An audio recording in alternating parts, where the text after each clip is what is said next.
Good morning বন্ধুরা, তোমরা কেমন আছো? আশা করি খুব ভালো আছো। আমিও খুব ভালো আছি। প্রতিদিনকার মতো আজকেও তোমাদের কাছে রেসিপি নিয়ে হাজির হলাম। আজকে আমি বানাবো সোয়া চিলি। সোয়া চিলি বানানোর জন্য কী কী উপকরণ লাগছে, কীভাবে বানাবো, সব কিছু তোমাদের সাথে শেয়ার করে দেবো। আজকে সোয়া চিলি বানাবার জন্য কী কী উপকরণ লাগছে দেখো বন্ধুরা। লাগছে ক্যাপসিকাম, আমি একটু বড় বড় করে ক্যাপসিকাম কেটে নিয়ে নিয়েছি টমেটোর বীজগুলোকে ছাড়িয়ে নিয়েছি। এখানে নিয়ে নিচ্ছি পেঁয়াজের পাপড়িগুলোকে ছাড়িয়ে নিয়েছি একটা একটা করে। এখানে রসুন নিয়ে নিয়েছি, কাঁচা লঙ্কা, যাতে চিলি দিয়ে হবে সোয়াটা, তাই সোয়া চিলি। এখানে আদা নিয়ে নিয়েছি কুচনো। এখানে নুন, হলুদ, লঙ্কার গুঁড়ো।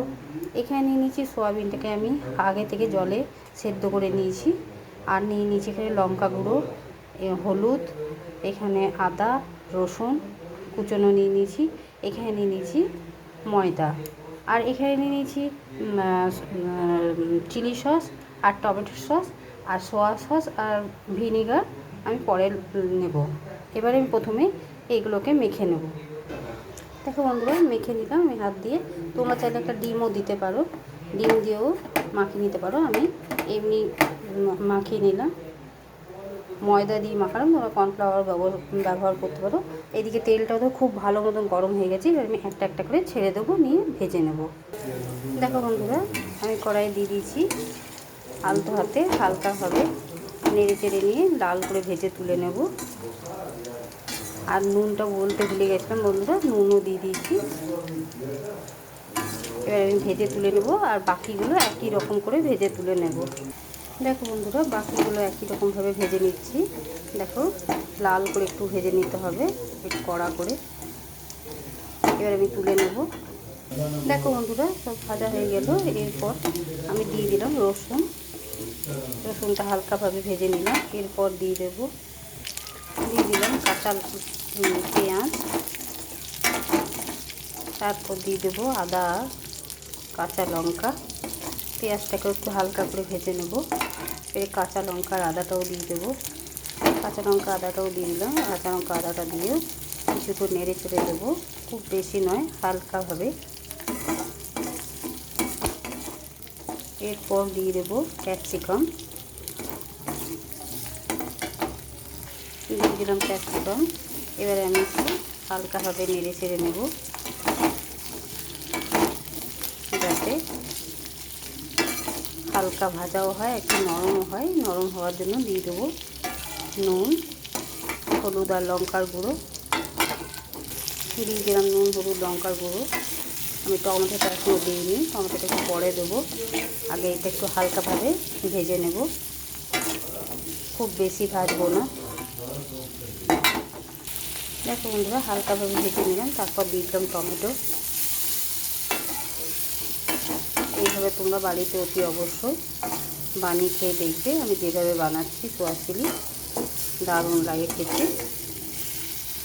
এইভাবে আমি কিছুক্ষণ নেড়ে চেড়ে নেব, যাতে নুন, হলুদ, লঙ্কার গুঁড়ো দিয়েছি সমস্ত সব কিছু ভালো করে মিশে যায় আর একটু নরম হয়। ক্যাপসিকাম, টমেটো সমস্ত উপকরণগুলো হালকাভাবে নরম হয়ে যায়। দেখো বন্ধুরা, আমি নেড়ে চেড়ে নিলাম খুব ভালো মতন। এরপর দিয়ে দেবো টমেটো সস আর চিলি সস, আর দিয়ে দেবো একটু ভিনিগার আর সয়া সস।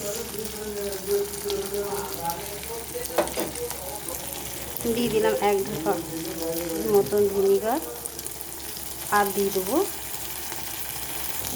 দিয়ে দিচ্ছি সয়া সস। এবার আমি বাটিটা ধুয়ে কিছুটা জল দিয়ে দেবো। দেখো বন্ধুরা, সামান্য বাটিটা ধুয়ে জল দিয়ে আমি নেড়ে চেড়ে নিলাম। এরপর দিয়ে দেবো ভেজে রাখা সয়াবিনটা দিয়েও কিছুক্ষণ নেড়ে চেড়ে নেব। কেমন লেগেছে অতি অবশ্যই কমেন্ট করে জানাবে। আর বাড়িতে অতি অবশ্যই একবার হলেও বানিয়ে খেয়ে দেখবে কেমন লেগেছে।